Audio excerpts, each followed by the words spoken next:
کبھی مسلمان کی رد نہیں جاتی.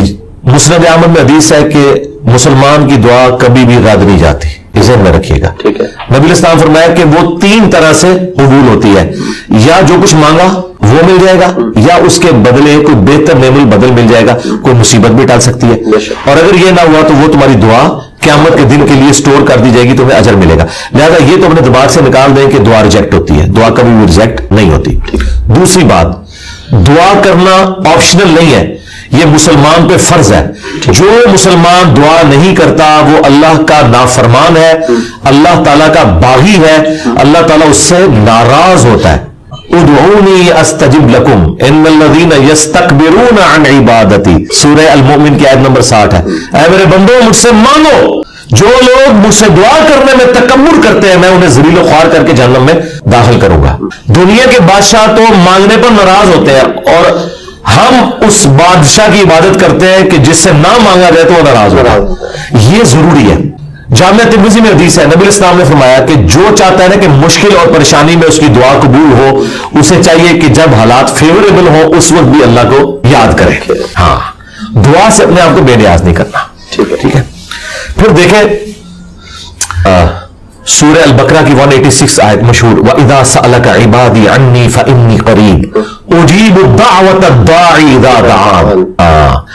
اے نبی صلی اللہ علیہ وسلم, جب میرے بندے آپ سے میرے بارے میں پوچھیں تو آپ فرمائیں میں تمہارے بالکل قریب ہوں, ہر پکارنے والے کی پکار کو سنتا ہوں, لیکن فَلْيَسْتَجِيبُوا لِي, ان کو بھی تو چاہیے کہ میرا حکم مانے, وَلْيُؤْمِنُوا بِي, اور مجھ پر ایمان لائیں, لَعَلَّهُمْ يَرْشُدُونَ, تاکہ یہ کامیاب ہو سکیں. تو یہ ون وے ٹریفک نہیں میرے بھائی, یہ دونوں طرف سے. اس طرح نہیں ہوگا کہ آپ نافرمانیوں کی زندگی گزاریں اور پھر آپ باغیوں والی زندگی گزاریں اور پھر دوستیاں بھی نبھانے کی کوشش کریں. پھر دعا کا ایک پروٹوکول ہے. جامعہ ترمذی میں حدیث ہے, نبی الاسلام بیٹھے تھے, سیدنا ابوبکر سیدنا عمر بیٹھے تھے, ایک شخص آیا, اس نے نماز پڑھی اور ڈائریکٹ اللہ سے مانگنا شروع کر دیا. نبی الاسلام نے فرمایا سائل نے جلدی کی. پھر ایک اور شخص آیا, اس نے نماز پڑھی, اللہ کی حمد کی, پھر درود شریف پڑھا, تو آپ نے فرمایا سل تو عطا, مانگ تجھے دیا جائے گا, مانگ تجھے دیا جائے گا. اور دوسرے بندے کو آپ نے بلا کے کہا کہ جب دعا کرو پہلے اللہ کی حمد کرو, پھر درود شریف پڑھو, پھر اللہ سے مانگو. اور نماز میں دیکھیں پہلے ہم اللہ کی حمد کرتے ہیں, التحیات للہ والصلوات والطیبات, پھر سلام عرض کرتے ہیں, اس کے بعد درود شریف پڑھتے ہیں, اور اینڈ پہ دعا. یہ پروٹوکول ہے دعا کا, یہ طریقہ ہے دعا کرنے کا.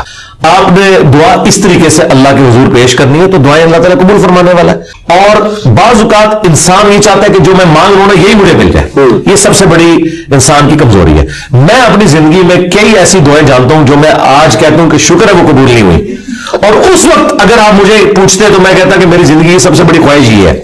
میں نے خلاف کعبہ 2002 میں پکڑ کے دعا کی تھی کہ اے اللہ مجھے بریلوی مارنا, بجائے یہ کہتے کہ مسلمان مارنا, میں ایک فرقے کے لیے دعا کر رہا تھا. شکر ہے اللہ قبول نہیں کی تھی, تیری مہربانی. آپ نہ بھی کوئی دعا قبول نہ آئے تھے, اسی میں بہتری ہے جو قرآن میں ہے نا, جس چیز سے تم کراہت محسوس کر رہے ہوتے ہو عین ممکن ہے اس میں تمہارے لیے خیر چھپی ہوئی ہو. اللہ جانتا ہے, تم نہیں جانتے.